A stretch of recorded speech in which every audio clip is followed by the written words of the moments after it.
ಅಂತ ನೀವು ಹಿಂದೂ ರಾಷ್ಟ್ರ ಮಾಡಬೇಕಂತ ಸಾಕಷ್ಟು ಭಾಷಣೆ ಮಾಡ್ತಾ ಇದ್ರಿ, ಸಾಕಷ್ಟು ಹೋರಾಟ ಮಾಡ್ತಾ ಇದ್ರಿ. ಬಟ್ ಇವಾಗಿರುವಂಥ ನರೇಂದ್ರ ಮೋದಿ ಸರ್ಕಾರ ಆಲ್ಮೋಸ್ಟ್ ಹಿಂದೂ ರಾಜ್ಯ ಕಟ್ಟಕ್ಕೆ ಅಷ್ಟು ಇದು ಮಾಡ್ತಾ ಇದೆ. ನೀವು ಯಾಕೆ ಫುಲ್ ಟೈಮ್ ಬರಬಾರ್ದು ಅಂತ ನನ್ನ ಪ್ರಶ್ನೆ. ಅವ್ರದ್ದೊಂದು ಕೇಳ್ತೀನಿ, ನೀವೊಂದು ಕೇಳ್ತೀವಿ. ಸರ್ ನಮಸ್ತೆ, ನನ್ನ ಹೆಸರು ಕೃಷ್ಣಮೂರ್ತಿ ಅಂತ. ತಮ್ಮನ್ನು ಟಿ ವಿನಲ್ಲಿ ಮತ್ತು ತಮ್ಮ ಪ್ರೋಗ್ರಾಮ್ಸು ಯೂಟ್ಯೂಬಲ್ಲಿ ತುಂಬ ಕೇಳಿಸ್ಕೊಂಡಿದ್ದೀನಿ. ಅದೇ ನಿಮ್ಮನ್ನು ನೇರಾಗಿ ನೋಡೋ ಭಾಗ್ಯ ಸಿಕ್ಕಿದ್ರೆ ತುಂಬ ಸಂತೋಷ. ದೇವರು ನಿಮಗೆ ಆರೋಗ್ಯ, ಸಂತೋಷ, ಅಭಿವೃದ್ಧಿ, ಆರೋಗ್ಯ. ನಮ್ಮ ಈ ದೇಣಿಕೋಟೆ ನಮ್ಮ ಸ್ವಸ್ಥಳ, ನಮ್ಮ ಸ್ವಗ್ರಾಮ, ನಮ್ಮ ತಾಯಿ. ಇಲ್ಲಿ ಬೇರೆ ನಿಮ್ಮ ಕರ್ನಾಟಕದಲ್ಲಿ ನೋಡಿದ್ರೆ ಒಂದು ಸೊಸೈಟಿ ಇಂಪ್ರೂವ್ಮೆಂಟ್ ಆಗಬೇಕಾದ್ರೆ ಮೇಯ್ನ್ ಒಂದು ಇನ್ಸ್ಟ್ರೂಮೆಂಟ್ ಬಂದು ಎಜುಕೇಷನ್ ಇನ್ಸ್ಟ್ರೂಮೆಂಟ್, ನೆಕ್ಸ್ಟ್ ವ್ಯವಸಾಯ. ಅದು ಎರಡರಲ್ಲಿ ಸಹ ನಾವು ಸ್ವಲ್ಪ ಹಿಂದೆನೇ ಇದ್ದೀವಿ. ಈ ಕೇಂದ್ರೀಯ ವಿದ್ಯಾಲಯಗಳು ಸೆಂಟ್ರಲ್ ಗೌರ್ಮೆಂಟ್ಗೆ ಸಂಬಂಧಿಸಿರುತ್ತೆ. ಆ ಕೇಂದ್ರೀಯ ವಿದ್ಯಾಲಯಗಳು ನಮ್ಮ ತಮಿಳುನಾಡಲ್ಲಿ ತುಂಬ ಕಡಿಮೆ. ಸೊ ನೀವು ಸೆಂಟ್ರಲ್ ಗೌರ್ಮೆಂಟು ಮತ್ತು ಅದೇ ನೀವು ಸಂಭಾಷಣೆ ಮಾಡಬಹುದು, ಜಾಸ್ತಿ ಸಮಯ ನಿಮ್ಗೆ ಸಿಗ್ಬೋದು. ಅದರಿಂದ ನಮ್ಮ ಈ ತಾಲೂಕೆ ಅಥವಾ ಅಟ್ಲೀಸ್ಟ್ ನಮ್ಮ ಡಿಸ್ಟಿಕ್ ಆದರೂ ಒಂದು ಕೇಂದ್ರೀಯ ವಿದ್ಯಾಲಯ ಬರೋಕ್ಕೆ ನೀವು ಸ್ವಲ್ಪ ಸಹಾಯ ಮಾಡಬೇಕು ಅನ್ನೋದು. ನಂಗೆ ಗೊತ್ತಿಲ್ಲ ಕೇಂದ್ರೀಯ ವಿದ್ಯಾಲಯ ಯಾಕೆ ಕಡಿಮೆ ಇದೆ ಅಂತ. ಪಾಲಿಸಿ ಮ್ಯಾಟರ್ ಅಂತೂ ಆಗಿರಲಿಕ್ಕಿಲ್ಲ, ಬಿಕಾಸ್ ಎಲ್ಲ ಕಡೆ ಅದು ಈಕ್ವಲಿ ಸ್ಪ್ರೆಡ್ ಆಗುತ್ತೆ. ಇಲ್ಲಿಂದೇ ಪಾಲಿಸಿ ಏನಿದ್ರೆ ಗಮನಿಸಬೇಕು ಅಷ್ಟೇ. ನಾನು ಒಂದ್ಸಲ ನೋಡಲಿಕ್ಕೆ ಹೇಳ್ತೀನಿ ಯಾಕೆ ಹಿಂಗೆ ಏನು ಅಂತ, ಖಂಡಿತವಾಗಿ ಮಾತನಾಡ್ಬೋದು. ಎರಡನೇದು, ಈ ವ್ಯವಸಾಯ ರಂಗದಲ್ಲಿ ನೀವು ಇಷ್ಟೊತ್ತು ಹೇಳಿದಂಗೆ ಇಸ್ರೇಲ್ ಬಂದು ವ್ಯವಸಾಯದಲ್ಲಿ ನಂಬರ್ 1. ಎಲ್ಲರೂ ಪತ್ರಿಕೆಯಲ್ಲಿ ಓದಿದ್ದೀವಿ, ನೀವು ಇಸ್ರೇಲ್ ಬಗ್ಗೆ ತುಂಬ ಹೇಳಿದ್ರಿ. ಆ ವ್ಯವಸಾಯ ರಂಗದಲ್ಲಿ ಸೆಂಟ್ರಲ್ ಗೌರ್ಮೆಂಟಿಂದ ಈ ಡಿಸ್ಟಿಕ್ಗೆ ಏನಾದರೂ ವ್ಯವಸಾಯ ರಂಗದಲ್ಲಿ ಟ್ರೈನಿಂಗ್ ಕೊಡುವಂಥದ್ದು ಹೊಸದಾಗಿ ನ್ಯೂ ಮಾಡಲ್ಸ್, ನ್ಯೂ ಈಗ ಹಿಂಗೆ ಟಿಶ್ಯೂ ಕಲ್ಚರೆಲ್ಲ ಯಾವ ಥರ ಬಂದಿದೆ ಆ ಥರ ವ್ಯವಸಾಯ ರಂಗದಲ್ಲಿ ನಮ್ಮ ಯುವಕರಿಗೆ, ಇಲ್ಲಿನ ವ್ಯವಸಾಯ ಯುವಕರಿಗೆ ಟ್ರೈನಿಂಗ್ ಪ್ರೋಗ್ರಾಮ್ಸ್ ಏನಾದರೂ ಅರೇಂಜ್ ಮಾಡಿ ಅವ್ರಿಗೆ ಟ್ರೈನಿಂಗ್ ಕೊಡ್ಸೋಕೆ ನೀವು ಸ್ವಲ್ಪ. ಒಂದು ಕೃಷಿ ರಂಗದಲ್ಲಿ ಸರ್ಕಾರದ ಯೋಜನೆಗಳು ಭಾಳ ಇವೆ ಸರ್. ಬಟ್ ಪ್ರಾಬ್ಲಮ್ ಏನು ಗೊತ್ತಾ, ಸರ್ಕಾರದ ಯೋಜನೆ ಅಂತಂದರೆ ದೇವರ ಯೋಜನೆ ಇದ್ದಂಗೆ. ಅದ್ರ ಮೇಲೆ ಜನಕ್ಕೆ ಭಾಳ ವಿಶ್ವಾಸವೂ ಇಲ್ಲ. ಜನ ಅದರಿಂದ ಲಾಭ ಪಡ್ಕೊಳ್ಳಿಕ್ಕೆ ಬರ್ತಾರೆ. ನಾನು ಅದಕ್ಕೆ ಹೇಳ್ದಲ್ಲ, ಕೆಲವು ಜನ ಡೆಡಿಕೇಟೆಡ್ ಆಗಿ ಮುಂದೆ ಬಂದು ನಾನು ಕೃಷಿ ಮಾಡ್ತಾ ಇದ್ದೀನಿ, 4 ಜನರಿಗೆ ಈ ಕೃಷಿಯ ಐಡಿಯಾಸ್ ಕೊಡ್ತೀನಿ ಅಂತ ಮುಂದೆ ಬಂದರೆ ಭಾಳ ದೊಡ್ಡ ಪರಿವರ್ತನೆ ಉಂಟು ಮಾಡ್ತಾರೆ. ಉದಾಹರಣೆಗೆ ಸುಭಾಷ್ ಪಾಳೇಕರ್ ಅವರು ಭಾಳ ದೊಡ್ಡ ಕೆಲಸ ಮಾಡ್ತಿದ್ದಾರೆ.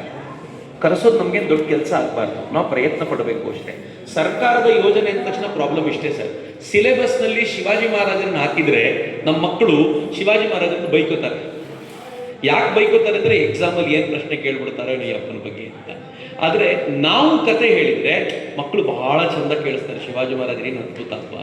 ಪೊನ್ನಿಯಿನ್ ಸೆಲ್ವನ್, ರಾಜರಾಜ ಚೋಳ ಅಥವಾ ರಾಜರಾಜೇಂದ್ರ ಚೋಳ ಅವ್ರೇನಾದರೂ ಟೆಕ್ಸ್ಟ್ ಬುಕ್ಕಲ್ಲಿ ಬಂದುಬಿಟ್ರೆ ನಮ್ಮ ಮಕ್ಕಳು ತಲೆ ಕೆಡಿಸ್ಕೊಳ್ತಾರೆ. ಅಯ್ಯೋ ನೆನ್ಪಿಟ್ಕೊಳ್ಳೋದು ಹೆಂಗಪ್ಪ ಇದನ್ನ ಅಂತ. ಸರ್ಕಾರ ಏನು ಯೋಜನೆ ತಗೊಳುತ್ತೋ ಅದು ಹಾಳು ಮಾಡಲಿಕ್ಕೆ ಇರುತ್ತೆ. ನಾನು ನೀವು ತಗೊಂಡ್ರೆ ಅದ್ಭುತವಾಗುತ್ತೆ. ಒಂದು ಟೀಮ್ ನಾವು ಮಾಡೋಣ. ನಿಮಗೆ ಆಸಕ್ತಿ ಇದ್ದರೆ ಈ ಸಂಪರ್ಕ ನಾವು ಮಾಡೋಣ. Thank you. ಸರ್ಕಾರದಿಂದ ಎಕ್ಸ್ಪೆಕ್ಟ್ ಮಾಡೋದೇ ಬೇಡ. ನಂಗೆ ಗೊತ್ತಿದೆ ತಮಿಳುನಾಡಿನಲ್ಲಿ ಇರುವಂಥ ಸಿರಿವಂತರ ಕೊರತೆ ಇಲ್ಲ, ಆಸಕ್ತಿ ಇರುವಂಥವ್ರ ಕೊರತೆ ಇಲ್ಲ. ಸ್ವಲ್ಪ ಪ್ರಯತ್ನ ಪಟ್ಟರೆ ನಾವೇ ಮಾಡ್ಬೋದು ಅಂತ ಅಷ್ಟನ್ನು ಯೋಚನೆ ಮಾಡೋಣ. ನಾನಂತೂ ನಿಮ್ಮ ಜೊತೆ ಇದ್ದೀನಿ. Thank you. ಇನ್ನು ನಿಮ್ಮ ಪ್ರಶ್ನೆ ಇತ್ತು, ನೀವು ಯಾಕೆ ಫುಲ್ ಟೈಮ್ ಬರಲ್ಲ ಅಂತ. ರಾಜಕೀಯದ ಒಂದು ಪ್ರಾಬ್ಲಮ್ ಏನು ಗೊತ್ತಾ, ಗೌರ್ಮೆಂಟ್ ಇದ್ದಂಗೆ ಅದು.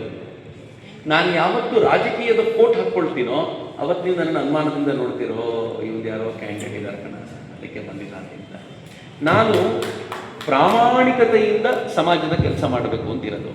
ಆ ಪ್ರಾಮಾಣಿಕತೆಗೆ ರಾಜಕೀಯ ಒಂದು ತಡೆಗೋಡೆ.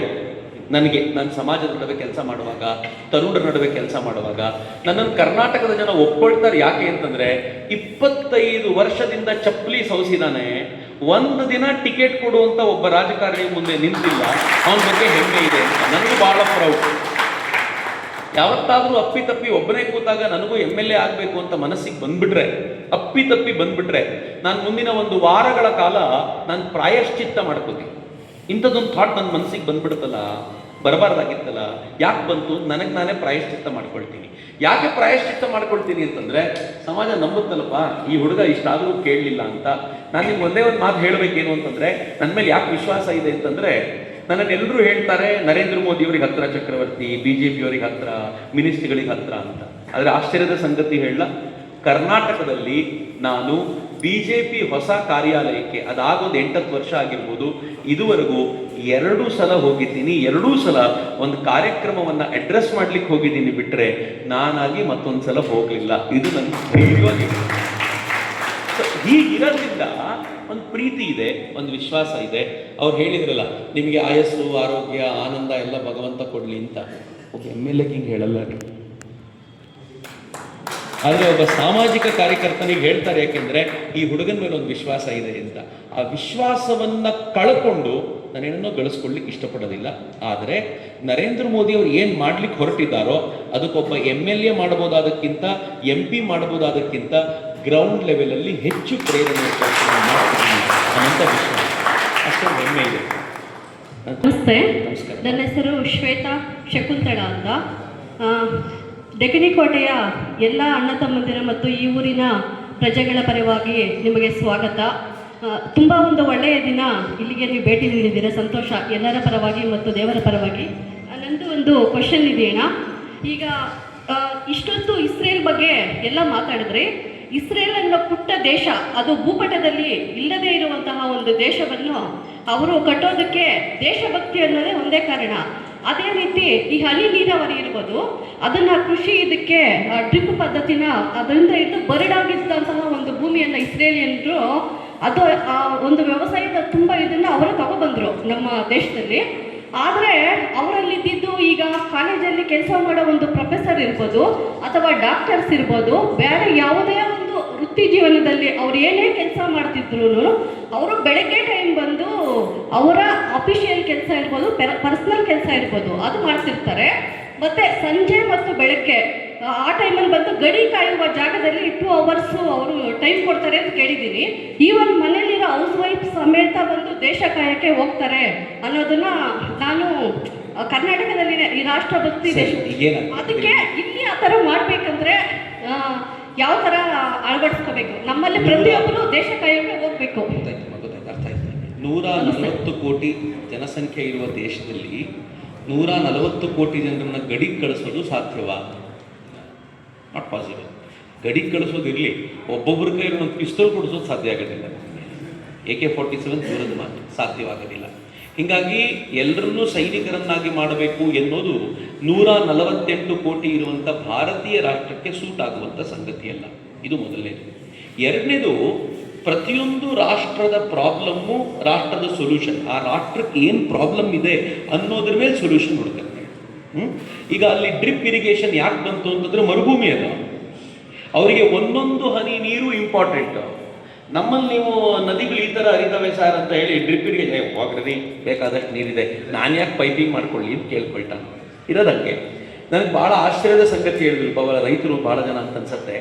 ಭಾಳ ಜನ ಹೇಳಿದರು, ಉತ್ತರ ಕರ್ನಾಟಕದ ಉತ್ತರ ಭಾಗದಲ್ಲಿ ನೀರು ಸಿಗಲ್ಲ, ಆತ್ಮಹತ್ಯೆ ಮಾಡ್ಕೊಳ್ಳೋರು ಕಡಿಮೆ. ಮಂಡ್ಯದಲ್ಲಿ ಕಾವೇರಿನೇ ಹರಿಯುತ್ತೆ, ಆತ್ಮಹತ್ಯೆ ಮಾಡ್ಕೊಳ್ಳೋರು ಜಾಸ್ತಿ. ಯಾಕೇನು ಕೇಳಿದ್ರು? ಯಾಕೆಂದರೆ ನೀರು ಕಡಿಮೆ ಇರೋ ಜಾಗದಲ್ಲಿ ಅವನಿಗೆ ಮೊದಲಿಂದ ಗೊತ್ತು ನೀರು ಕಡಿಮೆ ಇದೆ, ನಾನು ಇದಕ್ಕೋಸ್ಕರ ಫೈಟ್ ಮಾಡಬೇಕಾಗಿದೆ ಅಂತ ಫೈಟ್ ಮಾಡ್ತಾನೆ. ನೀರು ಜಾಸ್ತಿ ಇರೋ ಜಾಗದಲ್ಲಿ ಅವನಿಗೆ ಟೆನ್ಷನ್ನೇ ಅಲ್ಲ. ಆದರೆ ಒಂದು ಬೆಳೆ ಫೇಲ್ ಆದರೆ ಅವನ ಆತ್ಮವಿಶ್ವಾಸ ಕುಸಿದೋಗುತ್ತೆ. ಎರಡಕ್ಕೂ ಪ್ರಾಬ್ಲಮ್ಗೆ ಸೊಲ್ಯೂಷನ್ ಬೇರೆ ಇದೆ ಅಂತ. ಹೀಗಾಗಿ ನಮಗಿರುವಂಥ ಪ್ರಾಬ್ಲಮಿಗೆ ತಕ್ಕಂತೆ ನಾವು ಸೊಲ್ಯೂಷನ್ ಹುಡುಕ್ತೀವಿ.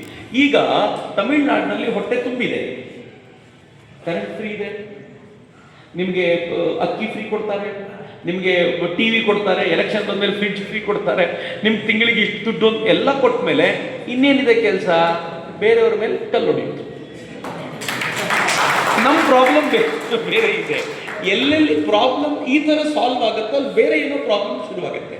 ಹೀಗಾಗಿ ಇಸ್ರೇಲ್ನವ್ರದ್ದು ಇರುವಂಥ ಆ ಜಾಗದಲ್ಲಿ ಅವರು ಮಿಲಿಟರಿ ಟೆಕ್ನಾಲಜಿ ತುಂಬ ಡೆವಲಪ್ ಮಾಡ್ಕೊಂಡ್ರೆ. ಯಾಕೆ ಅಂತಂದರೆ ಅವರು ಉತ್ತರಕ್ಕೆ ನೋಡಿದ್ರೆ ಮುಸ್ಲಿಮರು, ಪಶ್ಚಿಮಕ್ಕೆ ನೋಡಿದ್ರೆ ಮುಸ್ಲಿಮರು, ಪೂರ್ವಕ್ಕೆ ನೋಡಿದ್ರೆ ಮುಸ್ಲಿಮರು, ದಕ್ಷಿಣಕ್ಕೆ ನೋಡಿದ್ರೆ ಮುಸ್ಲಿಮರು, ದಶ ದಿಕ್ಕುಗಳಲ್ಲೂ ಮುಸ್ಲಿಮರೇ ಇದ್ದಾರೆ. ಎಂಥವ್ರು ಬೇರೆ ತಿಂದ್ಬಿಡ್ಬೇಕು ಅಂತ ಕಾಯ್ತಾ ಇರೋ ಮುಸ್ಲಿಮರು.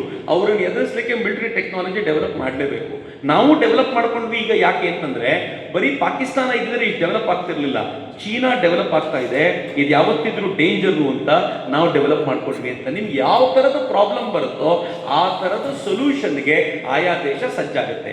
ಇಸ್ರೇಲ್ನಲ್ಲಿ UPI ಇಲ್ಲ, ಭಾರತದಲ್ಲಿದೆ. ಯಾಕೆಂದರೆ 148 ಕೋಟಿ ಜನರನ್ನ ನೀವು ಎಕನಾಮಿಕಲಿ ಟ್ರ್ಯಾಕ್ ಮಾಡಬೇಕು ಅಂತಂದರೆ ಡಿಜಿಟೈಸ್ ಮಾಡಲೇಬೇಕು. ನಮ್ಮ ಪ್ರಾಬ್ಲಮ್ ನಾವು ಸೊಲ್ಯೂಷನ್ ಹುಡುಕಿದ್ದೀವಿ. ಅಂತ. ಹೀಗಾಗಿ ಆಯಾ ರಾಷ್ಟ್ರಗಳಿಗೆ ತಕ್ಕಂಥ ಸೊಲ್ಯೂಷನ್ ಇರುತ್ತೆ. ಎಲ್ಲದಕ್ಕೂ ಒಂದೇ ಸೊಲ್ಯೂಷನ್ ಅಂತ ಇಲ್ಲ. ನಮ್ಮಲ್ಲಿ ಅಷ್ಟು ಜನರನ್ನು ಕಳಿಸ್ಬೇಕು ಅಂತಿಲ್ಲ. ಆದರೆ ನೀವು ಹೇಳಿರೋ ಪ್ರಶ್ನೆಗೆ ನಾನು ಉತ್ತರ ಹೇಳ್ಬೋದಾದರೆ, ನಮ್ಮ ಮಕ್ಕಳಲ್ಲಿ ದೇಶಭಕ್ತಿಯ ಭಾವನೆಯನ್ನು ಬಿತ್ತೋದಕ್ಕೆ ಬೇಕಾಗಿರುವಂಥ ಎಜುಕೇಷನ್ನ ಕೊಡಬೇಕು. ಒಂದು. ಎರಡನೇದು, ಅವ್ರನ್ನ ಸೈನಿಕನ್ನಾಗಿ ಮಾಡಬೇಕು ಅಂತಿಲ್ಲ, ಬಟ್ ನಂಗೆ ಗೊತ್ತಿಲ್ಲ ನೀವು ಎಷ್ಟು ಒಪ್ತಿರೋ ಅಂತ. NCCಯನ್ನು ನಮ್ಮ ನಾಡಿನಲ್ಲಿ ಸ್ವಲ್ಪ ಸ್ವರೂಪವನ್ನು ಬದಲಾಯಿಸಿಕೊಂಡು ಕಂಪಲ್ಸರಿ ಮಾಡಬೇಕು. ನೀವು ಸ್ಕೂಲಿಗೆ ಹೋದ್ರೆ ಊಟ ಕೊಡ್ತೀರಾ ಸರಿ, ಕಸರತ್ತು ಮಾಡಿಸರಲ್ಲ ಸ್ವಲ್ಪ. ನಾಳೆ ಪಾಕಿಸ್ತಾನದವನು ಅಟ್ಯಾಕ್ ಮಾಡ್ತೀನಿ ಅಂತ ಬಂದ್ಬಿಟ್ರೆ, ಅಥವಾ ಒಳಗಡೆ 4 ಜನ ISIಗಳು ಕಂಡ್ರೆ ಅವನು ನಿಂತ ಜಾಗದಲ್ಲಿ ಬಡಿಯುವಷ್ಟು ಕೆಪಾಸಿಟಿಯನ್ನ ನಮ್ಮ ಹುಡುಗರಿಗೆ ತುಂಬರಲ್ಲ. ಸ್ವಲ್ಪ ಎಕ್ಸರ್ಸೈಸ್ ಮಾಡಿಸರಲ್ಲ ಅವನಿಗೆ. ಸ್ವಲ್ಪ ಸಿಸ್ಟಮಲ್ಲಿ ಸಣ್ಣ ಬದಲಾವಣೆ ಮಾಡೋಣ, ಅವನೊಳಗೆ ಒಂದು ಸಾಮರ್ಥ್ಯವನ್ನು ತುಂಬೋಣ. ನೆನ್ಪಿಟ್ಕೊಳ್ಳಿ, ಪೀಚಾಗಿರೋ ವ್ಯಕ್ತಿಗೂ 6 ಪ್ಯಾಕ್ ಇರೋ ವ್ಯಕ್ತಿಗೂ ಡಿಫರೆನ್ಸ್ ಏನಿದೆ ಅಂತಂದ್ರೆ, ಪೀಚಾಗಿರೋ ವ್ಯಕ್ತಿಗೆ ಧೈರ್ಯ ಇಲ್ಲ. ಎದುರುಗಡೆ ಬಂದ್ರೆ ಏನ್ ಮಾಡ್ತೀನಿ ಅಂತ. ಈ ಸ್ವಲ್ಪ ಬಲಿಷ್ಠನಾಗಿರ್ತಾನಲ್ಲ, ಅವನು ಹೆಂಗಿರ್ತಾನೆ ಅಂತಂದ್ರೆ ಅವನಿಗೂ ಧೈರ್ಯ ಇರಲ್ಲ. ಅವನು ನೋಡಿನೇ ಎದುರುಗಡೆ ಇರೋ ಧೈರ್ಯ ಕಳ್ಕೊಳ್ತಾನೆ. ಕೊನೆ ಪಕ್ಷ ನಮ್ಮ ಹುಡುಗರನ್ನ ಹಂಗಾದ್ರೂ ತಯಾರು ಮಾಡಬೇಕಲ್ಲ. ಸ್ವಲ್ಪ ಸಿಸ್ಟಮಲ್ಲಿ ಸಣ್ಣ ಬದಲಾವಣೆ ಮಾಡಿಕೊಂಡ್ರೆ ನನಗನ್ಸುತ್ತೆ ನಾವೆಲ್ಲರಿಗೂ ಕೂಡ ಸೈನಿಕ ಕಳಿಸ್ಬೇಕು ಅಂತಿಲ್ಲ, ಸಿಸ್ಟಮಲ್ಲಿ ಸ್ವಲ್ಪ ಚೇಂಜ್ ಮಾಡ್ಕೋಬೇಕು ಆಗತ್ತೆ ಅಂತ ಅನ್ಸುತ್ತೆ ನನಗೆ. ಭಾಳ ಎಸ್ ಸರ್ ಪ್ಲೀಸ್. ಮೇಡಮ್ ಹೇಳಿದ್ದು ಒಳ್ಳೆ ಪ್ರಶ್ನೆ. ಇದಕ್ಕೆ ಒಂದು ಸೊಲ್ಯೂಷನ್ ಇದು BJP ಗೌರ್ಮೆಂಟ್ ಎಲ್ಲ ನಾರ್ಮಲ್ ಜನರಲ್ ಆಗಿ ತಗೊಳ್ಳಿ ಮೇಡಮ್. ಇದಕ್ಕೆ ದೊಡ್ಡ ಇವನ್ನೆಲ್ಲ ಕನ್ಸಲ್ಟ್ ಮಾಡಿ ಇವಾಗ ಅಗ್ನಿವೀರ್ ಅಂತ ಹೇಳಿ ಒಂದು ಇದು ಸ್ಕೀಮ್ ತಂದರು. ಯಾಕಂದರೆ ಮುಂದೆ ಎಲ್ಲ ಆರ್ಮಿನಲ್ಲಿ ಇದಾದರೆ ಅವರು 50 ವರ್ಷ 30 ವರ್ಷ ಮ್ಯಾಕ್ಸಿಮಮ್ 30-35 ವರ್ಷ ಸರ್ವಿಸ್ ಮಾಡ್ಬೋದು. ಅವ್ರಿಗೆ ಪ್ರಮೋಷನು ರ್ಯಾಂಕ್ ಮೇಲೆ ಅವ್ರಿಗೆ ಇದು ಎಕ್ಸ್ಟೆಂಡ್ ಆಗೋದು. ಈ ಕಡೆ ಸಿವಿಲ್ ಸರ್ವಿಸ್ ಥರ ಕಂಪಲ್ಸರಿ 58 ಇಯರ್ಸ್ 60 ಇಯರ್ಸ್ ಅಂತ ಇಲ್ಲ. ಆರ್ಮಿನಲ್ಲಿ, ಏರ್ಫೋರ್ಸಲ್ಲಿ, ಡಿಫೆನ್ಸಲ್ಲಿ ಹೆಂಗಂದರೆ ನಮ್ಮ ಪ್ರಮೋಷನ್ ಮೇಲೆ ಸರ್ವಿಸ್ ಎಕ್ಸ್ಟೆಂಡ್ ಆಗುತ್ತೆ. ಮಿನಿಮಮ್ 15 ಇಯರ್ಸ್ ಮಾಡಿದ್ರೇ ಪೆನ್ಷನ್, ಇಲ್ಲಾಂದರೆ ಬಿಫೋರ್ 15 ಇಯರ್ಸ್ ಮುಂದೆ ಬಂದರೆ ಪೆನ್ಷನ್ ಇಲ್ಲ. ಸೊ ಇದೆಲ್ಲ ಟೆಕ್ನಿಕಲಿ ಬಂದು ಡಿಸ್ಕಸ್ ಮಾಡಿ ಎಲ್ಲ ಅನಲೈಸಿಸ್ ಮಾಡಿ ಮೋದಿ ಗೌರ್ಮೆಂಟ್ ಅವ್ರು ಬಂದು ಅಗ್ನಿವೀರ್ ಅಂದರೆ ಮಿನಿಮಮ್ 5 ವರ್ಷ ಅವ್ರಿಗೆ ಸರ್ವಿಸ್. ಅದಕ್ಕೆ ಮೇಲೆ ಅವ್ರು ಮಾಡಬೇಕಂದ್ರೆ ಮಾಡ್ಬೋದು. ಅದರಲ್ಲಿ ಸುಮಾರು ಜನಗೆ ನಮ್ಮ ದೇಶದ ಜನಗೆ ಆಪರ್ಚುನಿಟಿ ಸಿಗುತ್ತೆ. 5 ವರ್ಷ ಮಾಡ್ಬಿಟ್ಟು ಬಂದರೆ ಕೂಡ ಆರ್ಮಿನಲ್ಲಿ ಡಿಫೆನ್ಸಲ್ಲಿ ಒಂದು 5 ವರ್ಷ ಸರ್ವಿಸ್ ಮಾಡ್ಬಿಟ್ಟು ಬಂದರೆ ಅವ್ರಿಗೊಂದು ಒಳ್ಳೆ ಫಿಸಿಕಲ್ ಫಿಟ್ನೆಸ್ ಇರುತ್ತೆ, ದೇಶದ ಬಗ್ಗೆ ಒಂದು ಇದು ಬರುತ್ತೆ, ಡಿಸಿಪ್ಲೈನ್ ಬರುತ್ತೆ. ಅವ್ರಿಗೆ ನಮ್ಮ ದೇಶ ನಾವು ಹೆಂಗೆ ಕಾಪಾಡಬೇಕು, ನಮ್ಮ ಹೆಂಗೆ ಯಾವ ರೀತಿ ಇದಾಗಬೇಕು ಅನ್ನೋದು ಒಂದು ಮೋಟಿವೇಶನ್ ಒಂದು ಇದು ಬರುತ್ತೆ ಅಂತೇಳಿ ಈ ಸ್ಕೀಮ್ ತಂದರು. ಅದಕ್ಕೆ ಮೇಲೆ 5 ವರ್ಷದ ಮೇಲೂ ಇರೋರು ಇರ್ಬೋದು. ಅಲ್ಲಿ ಸ್ವಲ್ಪ ಟೆಸ್ಟ್ ಇರುತ್ತೆ, ಪಾಸ್ ಮಾಡ್ಕೊಂಡು ಅವ್ರು ಕಂಟಿನ್ಯೂ ಮಾಡ್ಬೋದು ಸರ್ವಿಸ್. ಇಲ್ಲ ನಾನು 5 ಇಯರ್ಸ್ ಸಾಕು ಅಂತ ಹೇಳಿದ್ರೆ ಅವ್ರಿಗೆ ಆಲ್ಮೋಸ್ಟ್ ಆರ್ಮಿನಲ್ಲಿ 5 ಇಯರ್ಸ್ ಸರ್ವಿಸ್ ಮಾಡಿದ್ರೇ ಒಂದು ವೆರಿ ಗುಡ್ ಡಿಸಿಪ್ಲೈನ್ ಅವರು ಇದೆಲ್ಲ ಬಂದ್ಬಿಡುತ್ತೆ. ರಾಷ್ಟ್ರಕ್ಕೆ ಬೇಕಾದಂಥ ಕ್ವಾಲಿಟಿ ಇದೆಲ್ಲ ಬರುತ್ತೆ. ಅವರು ಡಿಸಿಪ್ಲೈನ್ ಕ್ವಾಲಿಟಿ ಎಲ್ಲ ಬರುತ್ತೆ. ಅದಕ್ಕಾಗಿ ಸಣ್ಣ ಜನಕ್ಕೆ ಆಪರ್ಚುನಿಟಿ ಸಿಗುತ್ತೆ. ಅಟ್ಲೀಸ್ಟ್ ಒಂದು 1000 ಜನ ಎನ್ರೋಲ್ ಮಾಡಿದ್ರು, ಒಂದು 300 ಜನ ಕಂಟಿನ್ಯೂ ಮಾಡಿದ್ರು ಕೂಡ 700 ಜನ ಬಂದರು. ಅವ್ರು ಇಲ್ಲಿ ಬಂದು ಬೇರೆಯವ್ರದ್ದು ಸಪೋರ್ಟ್ ಇದು ಮೋಟಿವೇಶನ್ ಮಾಡ್ಬೋದು. ಅದಕ್ಕಾಗಿ ಈ ಸ್ಕೀಮ್ ತಂದಿದ್ದು. ಬಟ್ ಅದಕ್ಕೆ ಕೊಂಚ ಇದೆಲ್ಲ ಇದು ಬಂತು. ಇನ್ನೂ ಒಂದು ನಮ್ಮ ಆರ್ಮಿನೂ ಸ್ಟ್ರಾಂಗ್ ಆಗಿರುತ್ತೆ ಹೆಂಗೆ ಇದಿದ್ದರೆ. ಯಾಕಂದರೆ ನಿಮ್ಗೆ ಗೊತ್ತು ಟೆರೈನ್ ಇದೆಲ್ಲ ಬಂದು ನಮ್ಮ ಕಂಟ್ರಿನಲ್ಲಿ ಡಿಫ್ರೆಂಟ್ ಏರಿಯಾದಲ್ಲಿ ಡಿಫ್ರೆಂಟ್ ಕ್ಲೈಮೇಟ್ ಇದೆ, ಡಿಫ್ರೆಂಟ್ ಟೆರೈನ್ ಇದೆ. ಒಂದು ಕಡೆ ಹೋದರೆ ಬಿಸಿಲು ಜಾಸ್ತಿ, ಒಂದು ಕಡೆ ಹೋದರೆ ಚಳಿ, ಒಂದು ಕಡೆ ಹೋದರೆ ಐಸ್ ಬೀಳುತ್ತೆ. ಸೊ ಆ ಎನ್ವೈರ್ಮೆಂಟೆಲ್ಲ ಇದು ಮಾಡಬೇಕಂದ್ರೆ ಕಾಂಬಿನೇಷನ್ ಆಗಿರಬೇಕು. ಇದು ಆರ್ಮಿ ಸ್ಟ್ರೆಂತ್ ಬಂತು combination. Young, middle age, old age. Old age ಅವ್ರು ಬಂದು ನಿಮಗೆ ಗೈಡೆನ್ಸ್ ಮಾಡ್ಬೋದು, ಮೋಟಿವೇಶನ್ ಮಾಡ್ಬೋದು. ಬಟ್ ವಾರ್ ಫೀಲ್ಡಲ್ಲಿ ಮಿಡಲ್ ಏಜು, ಯಂಗ್ ಏಜ್ ಅವ್ರದ್ದು ಜಾಸ್ತಿ ಇದಿರುತ್ತೆ, ಆ್ಯಕ್ಷನ್ ಇದಿರುತ್ತೆ. ಸೊ ಇದೆಲ್ಲ ಟೆಕ್ನಿಕಲಿ ಅವರು ಡಿಸ್ಕಸ್ ಮಾಡಿ ಒಳ್ಳೆ ದೊಡ್ಡ ಹತ್ರ ಇದೆಲ್ಲ ಮಾಡ್ಕೊಂಡು ಆ ಸ್ಕೀಮ್ ತಂದಿದ್ದು. ಅದರಿಂದ ಅಟ್ಲೀಸ್ಟ್ ಅದರಲ್ಲಿ ಸುಮಾರು ಜನಕ್ಕೆ ಆಪರ್ಚುನಿಟಿ ಸಿಗುತ್ತೆ. ನಮ್ಮ ದೇಶದಲ್ಲಿ ಪ್ರತಿಯೊಬ್ಬರಿಗೂ ಒಂದು ದೇಶಭಕ್ತಿ, ಒಂದು ಆರ್ಮಿ ಅಂದರೆ ಏನೋ ಒಂದು ಡಿಸಿಪ್ಲೈನ್ ಇದನ್ನು ಇದೆ.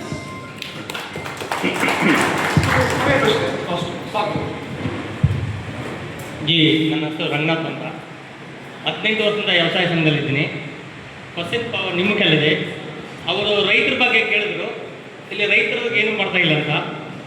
ನಿಜವಾಗೂ ಒಂದು ಸಂತೋಷವಾದ ವಿಷಯ ಏನಂದರೆ, ನಮ್ಮ ಶಿವಕುಮಾರ ಸ್ವಾಮಿಗಳು ಭಾರತೀಯ ಕಿಸಾನ್ ಸಂಘದಿಂದ ಈ ಭಾಗದಲ್ಲಿ ಇದುವರೆಗೂ ಯಾರೂ ಮಾಡಿಲ್ಲ, ಯಾರು ಮಾಡೋದು ಮುಂದೆ ಬಂದಿಲ್ಲ. ಅವ್ರ ಜೊತೆ ಸೇರಿ ನಮ್ಮ ನಾರಾಯಣಜಿ ಅವರು, ನಮ್ಮ ಕಾಂತರಾಜಣ್ಣವರು ಇವರೆಲ್ಲ ಸೇರಿಕೊಂಡು ನಿಜವಾಗ್ಲೂ ಅವರ ಪಾದಕ್ಕೆ ನಮಸ್ಕಾರ ಮಾಡಬೇಕು ನಾವು. ಶಿವಕುಮಾರ ಸ್ವಾಮಿ ಅಂತ ಈ ಕಾಲದಲ್ಲಿ ಬಂದು ರೈತರಿಗಾಗಿ ಸ್ಟ್ಯಾಂಡರ್ಡಾಗಿ ನಿಂತು ಈ ರೈತರನ್ನ ಈ ಕಾಪಾಡಬೇಕು ಅಂತ ನಿಂತ್ಕೊಂಡು ಇದುವರೆಗೂ ಯಾರೂ ಬಂದಿಲ್ಲ ಜಿ. ನಮ್ಮ ಶಿವಕುಮಾರ ದೇವಿ ನಿಜವಾಗ್ಲೂ ಬಂದು ಭಾರತೀಯ ಕಿಸಾನ್ ಸಂಘದಿಂದ ಒಂದೊಂದು ಹಳ್ಳಿಗಳಲ್ಲಿನೂ ಒಂದೊಂದು ರೈತರು ತಯಾರು ಮಾಡಿ ಅವ್ರಿಗೆ ಬೇಕಾಗಿದ್ದು ಸೌಲಭ್ಯಗಳನ್ನು ಕೊಟ್ಟು ರೆಡಿ ಮಾಡ್ತಾ ಇದ್ದಾರೆ ಜಿ. ನಿಜವಾಗಿ ತುಂಬ ಸಂತೋಷ. ಕಲಿಬೇಕಾಗಿರೋದು ನಾವು ತುಂಬ ಸಂತೋಷ, ಎಷ್ಟೋ ಕಲಿಬೇಕಾಗಿದೆ. ಎಲ್ಲ ವಿಲೇಜಲ್ಲಿ ಟ್ರೈನಿಂಗ್ ಕೊಡ್ತಾ ಇದ್ದಾರೆ. ನಾವು ಅವ್ರಿಗೆ ನಿಂತ್ಕೊಂಡು ಒಂದೊಂದು ವಿಲೇಜಲ್ಲಿ ರೈತರಿಗೆ ಏನೇನು ಸೌಲಭ್ಯ ಬೇಕು, 0% ಆಗ ಯಾವ ಥರ ಆರ್ಗ್ಯಾನಿಕ್ ಆಗಿ ಬೆಳಿಬೇಕು ಅಂತ ಎಲ್ಲ ಟ್ರೈನಿಂಗ್ ಕೊಡ್ಕೊಂಡು ಬರ್ತಾ ಇದ್ದೀರಿ. ತುಂಬ ಹೃದಯದ ಧನ್ಯವಾದಗಳನ್ನು ತಿಳಿಸ್ಕೊಂಡು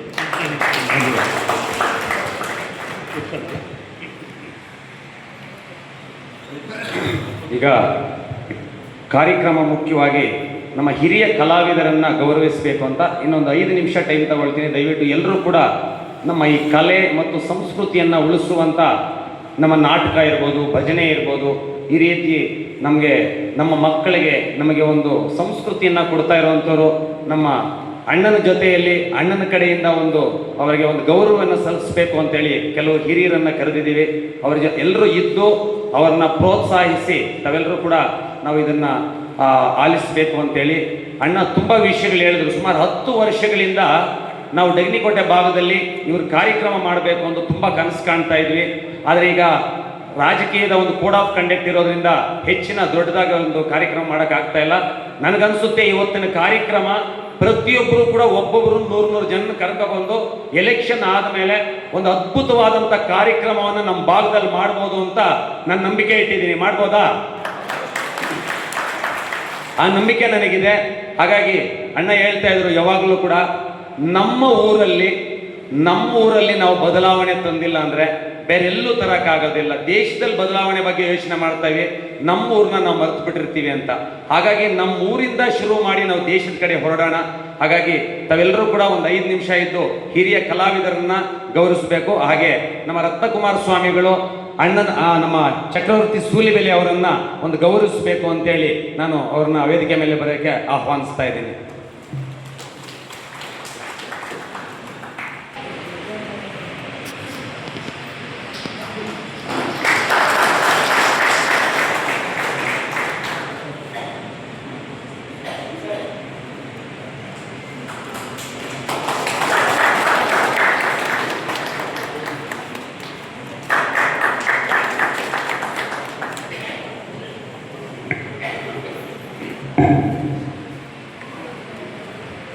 ಭಾಳ ವರ್ಷಗಳಿಂದ ನಮ್ಮ ಚಕ್ರವರ್ತಿಗಳು ಸ್ಪೀಚು ಕೇಳ್ತಾ ಇರ್ತೇವೆ ಟಿ ವಿಗಳೆಲ್ಲ, ಯೂಟ್ಯೂಬ್ಗಳಲ್ಲಿ ಮತ್ತು ಕರ್ನಾಟಕ ಎಲ್ಲ ಜಾಗಗಳಿಗೂ ನಾವು ಹೋಗ್ತಾ ಇರ್ತೀವಿ.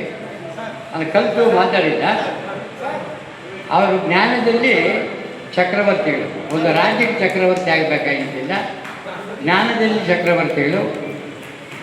ಇಂಥ ಒಂದು ಸಭೆ ಇವಾಗ ಯಾರೋ ಶಿವಣ್ಣವರು ಯಾರೋ ಹೇಳಿದ್ರು, ದೊಡ್ಡ ಮಹಾಸಭೆ ಥರ ನಾವು ನಡೆಸ್ಬೇಕಾಗ್ತದೆ ಈ ತೆಗಣಿಕೋಟೆಯಲ್ಲಿ.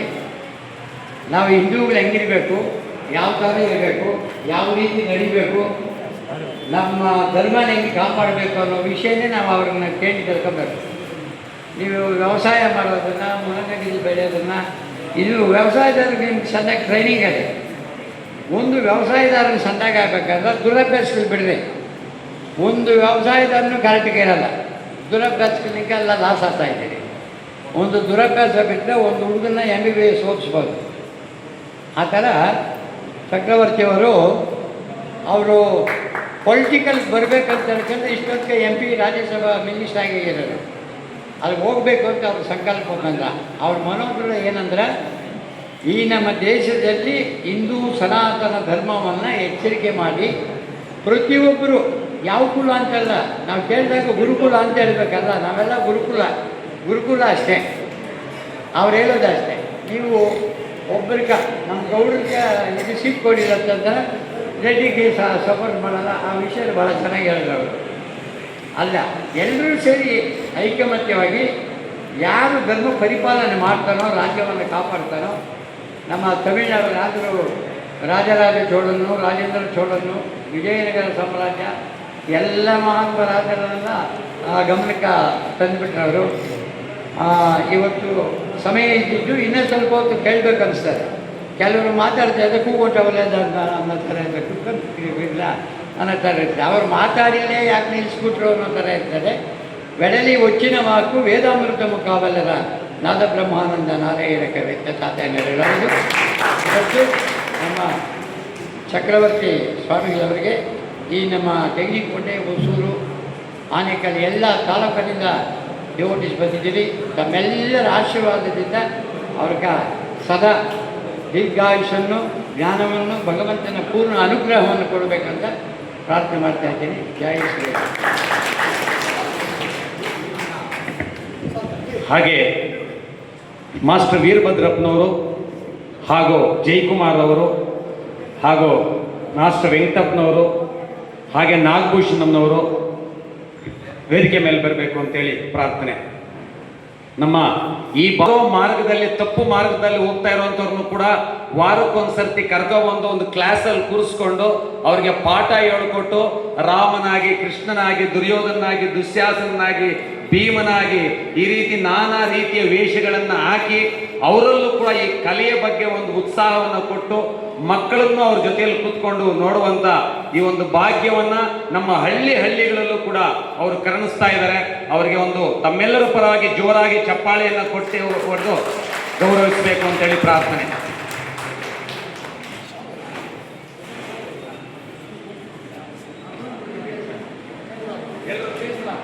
ಎಲ್ಲರೂ ಒಟ್ಟಿಗೆ ಕೂತ್ಕೊಂಡು ತಮ್ಮೆಲ್ಲರ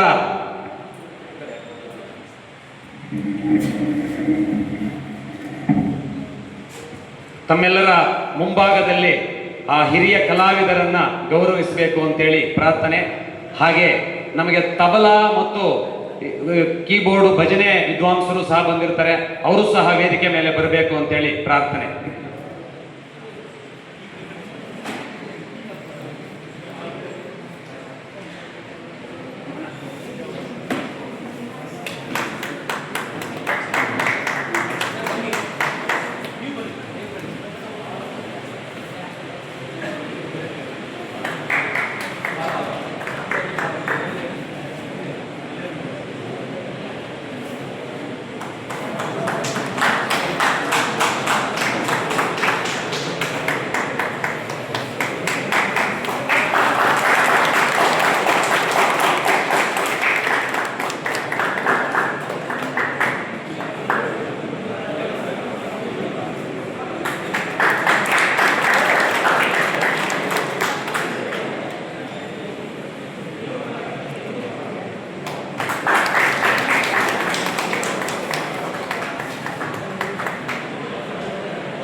ಹಾಗೆ ನಮ್ಮ ರತ್ನಕುಮಾರ ಸ್ವಾಮಿಗಳು ಇಡೀ ಈ ಭಾಗದಲ್ಲಿ ಕರ್ನಾಟಕದಲ್ಲಿ ಎಲ್ಲ ಕಡೆ ಹರಿಕತೆ ಇರ್ಬೋದು, ಭಜನೆ ಇರ್ಬೋದು, ಎಲ್ಲ ಕಾರ್ಯಕ್ರಮಗಳನ್ನು ಜೋಡಿಸುವಂತ ಒಂದು ಆ ಭಾಗ್ಯವನ್ನ ಭಗವಂತ ಅವರಿಗೆ ಕರುಣಿಸಿದ್ದಾರೆ.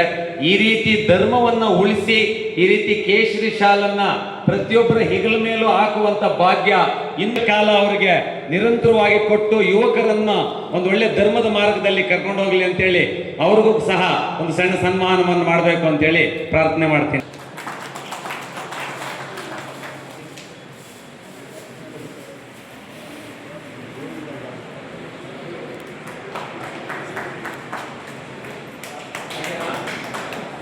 ರಾಮಕೃಷ್ಣಪ್ಪ ಅವರು ಹಾಗೂ ನಮ್ಮ ಮುನ್ರಾಜಣ್ಣ ಅವ್ರಿಗೂ ಸಹ ವೇದಿಕೆ ಮೇಲೆ ಬಂದಿದ್ದಾರೆ, ಅವ್ರಿಗೂ ಸಹ ಸ್ವಾಗತವನ್ನು ಕೊಡ್ತಾ ಇದೆ. ಜೋರಾಗಿ ಎಲ್ಲರೂ ಚಪ್ಪಾಳೆ.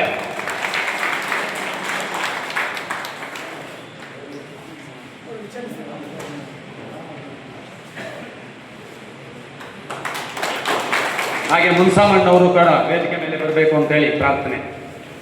ಡ್ರಾಮಾ ಅಧ್ಯಕ್ಷರು.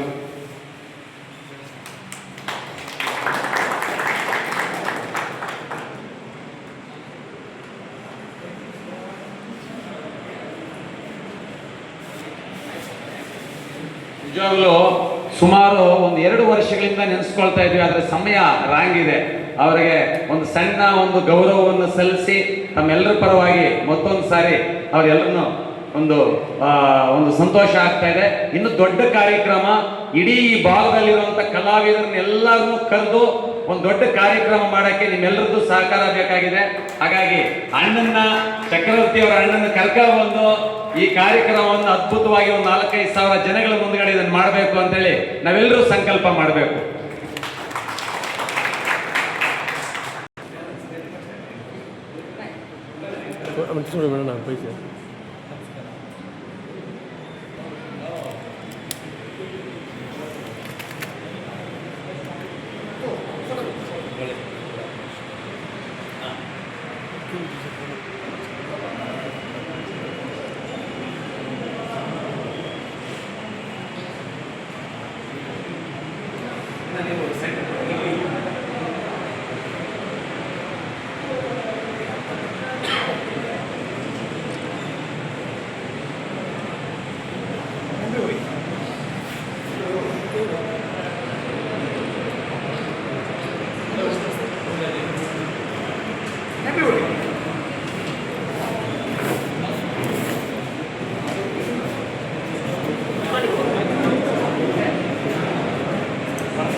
உள்ளூர் நாட்டுப்புற கலை மற்றும் கலாச்சார தலைவர்களுக்கு கௌரவப்படுத்தும் விதமாக இன்று தேங்கனிக்கோட்டையில் மிக சிறப்பாக நடைபெற்றது. நாம் சுவாமி விவேகானந்தரை பார்த்ததில்லை, ஆனால் இன்னைக்கு சக்கரவர்த்தி அவருடைய அந்த பேச்சால் நான் நிஜமாவே அவர் சுவாமி விவேகானந்தரை போல தான் வர்ணிக்கிறேன். ஸோ இந்த தேங்கனிக்கோட்டை அனைத்து தரப்பு எல்லோரும் சார்பாக சக்கரவர்த்தி சொல்வதற்கு வருகை வருகை என்று வரவேற்கிறேன். भारत माता की भारत माता की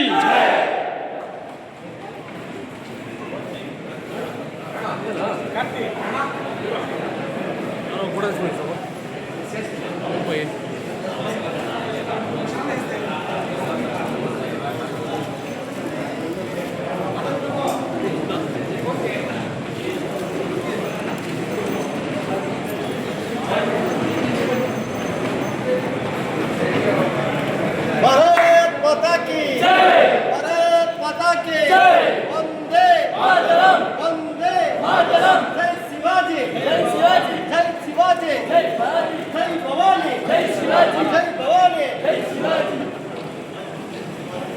जय श्री राम जय श्री राम.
ಈಗ ಇಮಿಡಿಯೇಟ್ ಆಗಿ ಅಂಚೆಟ್ಟಿಗೆ ಹೋಗ್ಬೇಕು. ದಯವಿಟ್ಟು ಆದಷ್ಟು ಬೇಗ ಫೋಟೋ ತಗೊಂಡು ಸೈಡ್ ಬಂದ್ರೆ ತುಂಬಾ ಒಳ್ಳೇದಲ್ಲಿ ಕಾಯ್ತಾ ಇದ್ದಾರೆ.